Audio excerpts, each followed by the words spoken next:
Yeah, this laying on hands they neglect. వేరు వేరు డినామినేషన్లోకి వేరు వేరు సంఘాల్లోకి మీరు వెళితే ఈ హస్త నిక్షేపణ అనే దాన్ని వాళ్ళు నిర్లక్ష్యం చేస్తారు. But it is biblical. అయితే అది దైవిక చిత్తానుసారమైంది. And it is written in the word of God. దేవుడి వాక్యంలో రాయబడింది కూడా అది. So once again shall we read Hebrews 6:1 and 2? మరొకసారి హెబ్రీయులకు రాసిన పత్రిక 6వ అధ్యాయం మొదటి 2 వచనాలు చదువుకుందామా? All of us together please. దయచేసి మనం అందరం కలిసి చదువుకుందాం. Hebrews 6:1 and 2. హెబ్రీయులకు రాసిన పత్రిక 6వ అధ్యాయం మొదటి 2 వచనాలు అందరం కలిసి చదువుకుందాం. కాబట్టి నిర్జీవ క్రియలను విడిచి మారు మనసు పొందుటయు, దేవుని యందలి విశ్వాసమును, బాప్తిజములను కూర్చిన బోధయు, హస్త నిక్షేపణమును, మృతుల పునరుద్ధానమును, నిత్యమైన తీర్పును అను పునాది మరలా వేయక క్రీస్తును గూర్చిన మూలోపదేశం అని సంపూర్ణమగుటకు సాగిపోదాము. So I have already told you in the morning, ఇదివరకే మీతో ఉదయకాలం చెప్తూ వచ్చాను, in the lives of the dear ones who witnessed in the waters of baptism today, ఈ దినాన నీటి బాప్తిజంలో సాక్ష్యం ఇచ్చినటువంటి మన ప్రియుల విషయంలో, out of all the 6 foundational principles, 2 are past, 2 are present, 2 are future. ఆ 6 పునాది నియమాల్లో చూస్తే 2 గతంలో జరిగిపోయినవి, 2 ప్రస్తుతం జరుగుతున్నవి, ఇంకా 2 భవిష్యత్తులో జరగనయ్యున్నవి. So now the present 2 things, baptism and laying on hands. ఇప్పుడు ప్రస్తుతం ఉన్న సంగతులు 2, బాప్తిజమము, హస్త నిక్షేపణ. Baptism is over బాప్తిజం అయిపోయింది and laying on hands. ఇప్పుడు హస్త నిక్షేపణ. What is the meaning of laying on hands? హస్త నిక్షేపణ అంటే అర్థం ఏంటి? We all know from the world also. లోకం నుంచి కూడా మనం ఎరుగుదాం కదా. See, when a person puts his hand upon a person, ఎవరన్నా ఒక వ్యక్తి ఇంకొక వ్యక్తి తల మీద చేయట పెడితే, generally we see in Hindu marriages, హైందవ వివాహాల్లో మనం చూస్తాం, పెళ్లి కూతురు will be one side, పెళ్లి కూతురు ఒక వైపు ఉంటుంది, and bridegroom will be on the other side, పెళ్లి కుమారుడు ఇంకొక వైపు ఉంటాడు, and Pantulu or something will be there, ఎవరో పంతులు ఎవరో ఒక ఆయన పెళ్లి చేసి ఆయన ఉంటాడు. so they will be chanting some mantras or tantras, whatever, మంత్రాలు తంత్రాలు ఏదో వాళ్ళు ఇస్తా ఉంటారు. so in between the bride and bridegroom పంచ దుప్పటి something will be there. పెళ్లి కుమారుడు పెళ్లి కుమార్తె మధ్యలో పంచో దుప్పటి ఏదో ఒకటి అడ్డం కడతారట. But at the time of marriage, అయితే వివాహ సమయంలో what they will do, ఏం చేస్తారు they వాళ్ళు? will put the bridegroom's hand on the bride and the bride's hand on the bridegroom. చూడండి, ఆ వివాహ సమయంలో ఏం చేస్తారంటే పెళ్లి కుమారుడు తలేమో పెళ్లి కుమారుడు చెయ్యేమో పెళ్లి కుమార్తె తల మీద పెడతారు, పెళ్లి కుమార్తె చెయ్యేమో పెళ్లి కుమారుడు తల మీద పెడతారు. That is laying on hand. అది హస్త నిక్షేపణ. What does it mean? దాని అర్థం ఏంటి? All these days you are different and I am different. ఇన్ని రోజులు నువ్వు వేరు నేను వేరు, But from today ఈ దినం నుంచి we are one. మనము ఒకటి, Isn't it? అవునా కదా? In our Christendom we will just join the hands. క్రైస్తవ్యంలో మనం ఏం చేస్తామంటే చేతులు పట్టిస్తాం, And they will be taking vows. అప్పుడు వాళ్ళు ప్రమాణాలు పలుకుతారు. But in Hinduism, అయితే హైందవత్వంలో they will keep their hands. అయితే వారి చేతుల్ని తల మీద పెడతారు. So all these days we are different. You are separate and I am separate. ఇన్ని దినాలు నువ్వు వేరు నేను వేరు, వేరుగా ఉన్నాం. But from today onwards, అయితే ఈ దినం నుంచి we are one. మనము ఒక్కటి. So laying on hands speaks of oneness. హస్త నిక్షేపణ అనేది ఏం తెలియజేస్తుందంటే ఒక్కటిగా ఉన్నాము, ఐక్యపరచాము అనే In the Old Testament also, పాత నిబంధనలో కూడా మనం చూస్తే when an offering is brought to the temple or tabernacle, ఏదైనా ఒక బలిని అర్పించడానికి కొరకు ఆ యొక్క ప్రత్యక్ష గుడారం దగ్గరికి గాని తీసుకొని వచ్చినప్పుడు, suppose I have committed some sin, నేను ఏదైనా ఒక పాపం చేశాను అనుకోండి, so according to the law I have to offer a lamb or so, let us say, నేనేం చేయాలంటే ధర్మశాస్త్రం ప్రకారం నేను ఒక గొర్రె పిల్లని ఏదన్నా అర్పించాలనుకోండి, so when I bring that lamb to the tabernacle, నేను ఆ యొక్క గొర్రె పిల్లని ప్రత్యక్ష గుడారం దగ్గరికి తీసుకొచ్చినప్పుడు, and it will be tied to the horns of the altar, అక్కడ ఉండేటటువంటి బలిపీఠ కొమ్ములకు దాన్ని కట్టేస్తారు, and the priest will come and he will examine any dot is there, spot is there, or any wrinkle is there, anything. ఆ యొక్క యాజకుడు వచ్చి దాంట్లో ఏమన్నా మచ్చుందా, ముడతుందా, డాగుందా, కలంకం ఉందా, ఏది ఉందా అని చూస్తాడు. Is it acceptable to offer? ఇది అర్పించబడడానికి ఇది అంగీకారమైందేనా? So when it is acceptable, అది అంగీకరించబడిన తర్వాత, and at the time of just before offering, దాన్ని అర్పించడానికంటే కొంచెం ముందు the person who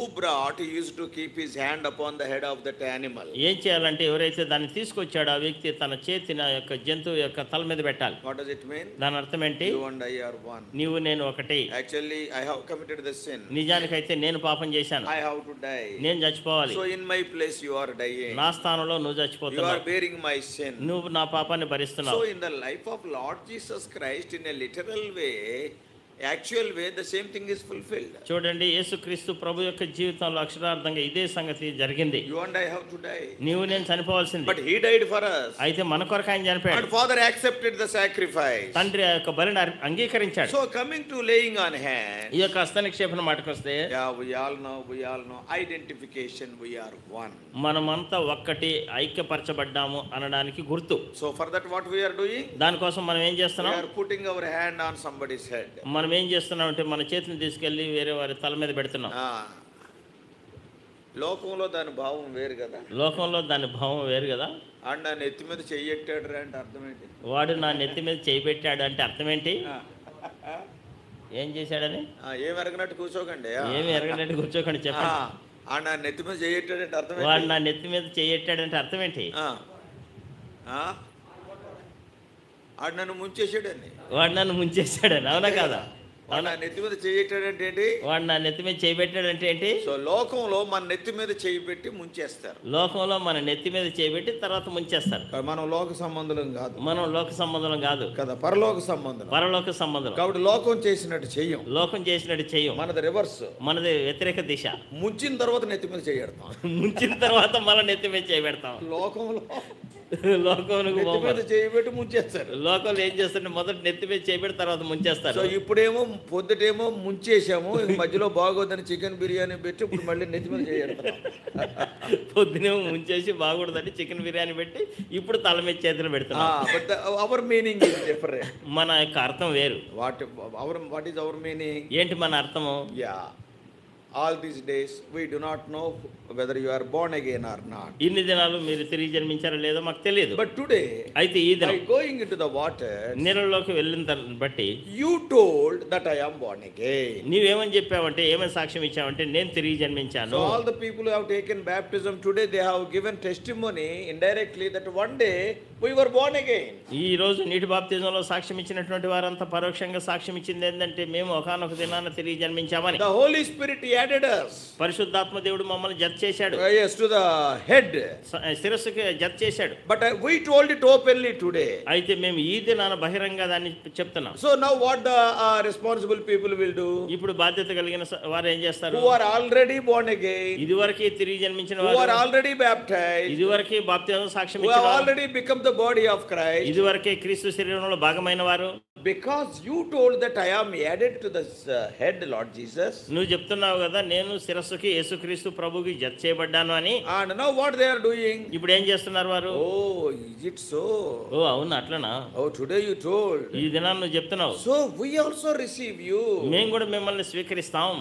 You also are one with us. మీరు కూడా మాతో ఐక్యపరచబడి ఉన్నారు. Because you told that you are born again and added to the head. నీవు చెప్పావు కదా, నీవు తిరిగి జన్మించానని, శిరస్సుతో జత చేయబడ్డానని. And we are accepting you into the body, we also being the members. మేము కూడా ఆ శరీరంలో భాగముగా ఉండి మేము కూడా మిమ్మల్ని ఆహ్వానిస్తున్నాం, స్వాగతిస్తున్నాం. We need you. మాకు మీరు అవసరం. And you need us. మేము మీకు అవసరం. And we are all the members of the body. మనమందరం కూడా ఆ యొక్క శరీరంలో అవయవములము, అంగాలము. Nobody is small, nobody is great. ఎవరు కూడా ఎక్కువని, తక్కువని, గొప్పని, చిన్నని ఏమి లేదు. Yeah, in the body of Christ. ఆ యొక్క క్రీస్తు శరీరంలో all are important. అందరూ సరి సమానంగా ప్రాముఖ్యమైన వారు. In our body also. మన శరీరంలో కూడా చూస్తే every part is important. ప్రతి అవయవం కూడా చాలా ప్రాముఖ్యం. We cannot say we don't want this. నాకు ఇది అవసరం లేదా మనం చెప్పడానికి లేదు. Suppose you are having 5 fingers. మీకు 5 వేర్లు ఉన్నాయి, ఉదాహరణ చూడండి. Isn't it? అవునా కదా? One is the దొడ్డు వేలు. ఒకటేమో దొడ్డు వేలు, బొటన వేలు. It is a bit obesity. ఇది కొంచెం ఒబేసిటీ, లావు ఎక్కువైంది. Second one is it will show the direction. ఇది మార్గం చూపిస్తుంది, చూపుడు వేలు. And the third one is మూడోది లంబు. లంబు, పొడవుగా ఉంది అన్నిటికంటే. And the fourth one is నాలుగోది honorable with ring. గౌరవార్థమైనటువంటి వేలు, ఇది రింగు పెట్టే finger. And fifth one is ఐదోది सबसे छोटा वाला. చోట వాళ్ళ, అన్నిటికంటే చిన్నది, చిటికెన వేలు. Suppose if you say అంత ఎందుకు పనికొస్తావు నువ్వు, ఎందుకు పనికొస్తావు నువ్వు అంటే, देखो मेरा personality, నేను చూడు ఎంత లావుకున్నానో చూడు, my purpose, చూడు నేను how long I am, నేను ఎంత పొడవుకున్నా, honorable I am, ఎంత ఘనంగా నేను. why what is the use of this chicken? ఈ చిటికెన వేలుతో ఉపయోగం ఏంది? ఉంటే ఏంటి, పోతే ఉంటే ఏంటి, పోతే ఏంటి? పోయినోడికి తెలుస్తుంది. పోయినోడికి తెలుస్తుంది. This చిటికెన వేలు is useful right from LKG. LKG నుంచి చిటికెన వేలు చాలా ఉపయోగం ఉంది దీంతో. Isn't it? అవునా కదా? టీచర్ టీచర్ అదే చూసారా, ఈ చిటికెన వేలు లేదనుకోండి, ఈ చిటికెన వేలు లేదనుకోండి, ఏమి చెప్తాడు ఏమి చెప్తాడు చెప్పండి. టీచర్ అని ఇటు ఇటు ఊగుతుంటాడు, ఆ టీచర్కి అర్థం కాదు. టీచర్ అని ఇటు ఇటు ఊగుతుంటా, టీచర్కి అర్థం కాదు. ఆఖరికి లాగులో పోసుకుంటాడు, చివరికి లాగులోనే అయిపోతాడు. This is also very important. ఇది కూడా చాలా ప్రాముఖ్యమైనది. యూ కెనాట్ సే నువ్వు చదువుకోలేదు, వీ డోంట్ వాంట్ యూ. నువ్వు చదువుకోలేదు, మాకు అవసరం లేదు నువ్వు చెప్పడానికి లేదు. You are not rich, we don't want you. నువ్వు చాలా బేదోడి, మాకు అవసరం లేదు అని యు ఆర్ నాట్ టాలెంటెడ్, నీకేం తలాంతులు లేవు. No, not like that. అలా కానే కాదు, ఆల్ ఆర్ ఇంపార్టెంట్. అందరూ ప్రాముఖ్యమైన వారే.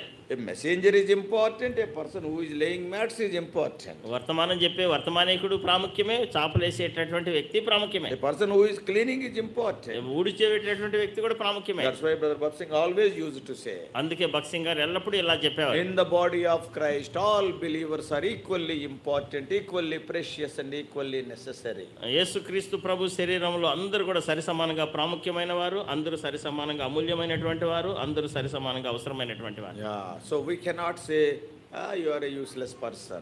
నువ్వు పనికిరానోడు అని చెప్పడానికి లేదు మనం. All are important. అందరూ అవసరమైన వారు, ప్రాముఖ్యమైన వారు. I am important. నేను ప్రాముఖ్యం. You are also important. నీవు కూడా చాలా ప్రాముఖ్యమైన వ్యక్తివే. That's what we are telling. అదే మనం చెప్తున్న సంగతి. We are all needed. మనం అందరూ అవసరంలో ఉన్నవారు. Because you told by baptism that you are one with the head. As the body, we are telling that we are all one.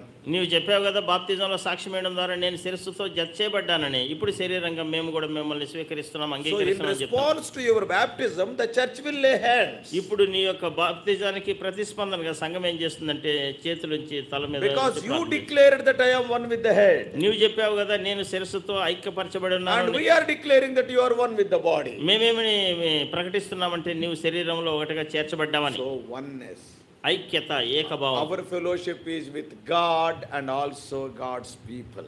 మన యొక్క సహవాసం అయితే దేవునితోను, దేవుని ప్రజలతోను. Our fellowship is with the head and also with the body. మన యొక్క సహవాసం అయితే శిరస్సుతోను, శరీరంతోను. So that is the meaning in laying on hands. హస్త నిక్షేపంలో ఉండే అర్థం అది. Not only that, అంత మాత్రమే కాదు, when the elders put their hands upon you and pray, పెద్దలు మీ తల మీద చేతులుంచి ప్రార్థన చేసినప్పుడు they are representing the universal church. చూడండి, వాళ్ళు సార్వత్రిక సంఘానికి సాదృశ్యంగా Not ఉన్నారు. only Bethany. బేతని మాత్రమే కాదు, Oh, universal church, the church is scattered throughout the whole world. ప్రపంచమంతా చెదిరి ఉన్నటువంటి సార్వత్రిక సంఘానికి సాదృశ్యంగా ఉన్నారు వాళ్ళు. And they are putting their hands. వారి చేతులు మీ తల మీద ఉంచి ప్రార్థిస్తున్నారు. There is nothing in their hands. వారి చేతుల్లో ఏమి లేదు.